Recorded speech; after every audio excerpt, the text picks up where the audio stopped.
द्वापर जुगरे द्रौपदी पांच भाई को विवाह करथिले एवं से पांच भाई सहित निजर समय अतिबाहित करुथिले। किंतु आजिर समय रे जदि केही कहे यह एबे भी हेउची तेबे आपण या सुनी आश्चर्य हो जिवे ना।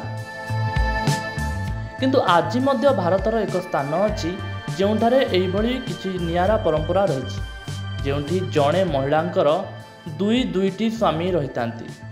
एही परंपराटी बहुत पुराना प्राय 70 टू 80 दशक मध्य चली आसुछि। किंतु एबे पुणी थरे हिमाचल प्रदेशर समान एक सांप्रतिक घटना देखा मिली जेउठारे दुई भाई गोटे झील को विवाह करछंती। आसंतु एही प्रथा विषय संपूर्ण विवरणी जानिबा। हिमाचल प्रदेशर सिरमौर जिलार सिलाई अंचल प्राचीन बहुपति प्रथा पुणी थरे देखा मिली। एठारे दुई प्रकृत भाई गोटे झील को विवाह करी समस्त को आश्चर्य करिसंती। सेठाकार हाटी समाज रे एई विवाह को उजाला पक्ष नाम रे जनाशुना। एठारे बड़ आडंबर रे दुई भाई जणे युवती को निजर स्त्री कले एवं गाँवर लोक माने मध्य खुशी रे एई परंपरा रे अंशग्रहण कले। एई परंपराटी प्राचीन कालरू हिमाचल रो सिरमौर एवं उत्तराखंड रो जौनसर बावर रे रही आछि।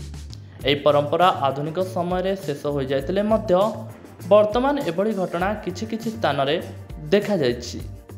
विश्वास करा जाए जे दुई किंबा अधिक भाई केवल जमी एवं संपत्ति विभाजन पई एपरि पदक्षेप नेउथिले। पुराना समय रे किछि पुरुष बहुत दिन धरी काम करबा को बाहर को जाउथिले एवं महिला माने तांको द्वितीय स्वामी सहित घरे रही सामाजिक एवं पारिवारिक दायित्व तुलाउथिले। यह केवल हिमाचल एवं उत्तराखंड रे नुहे किन्नौर जिले में मध्य एपरी परंपरा पालन करा जाउछि। Bureau report Hiranchal live. तेरे एभली किसी गुरुत्वपूर्ण खबर देखा चाहती आम चैनल को लाइक सब्सक्राइब और शेयर करूँ।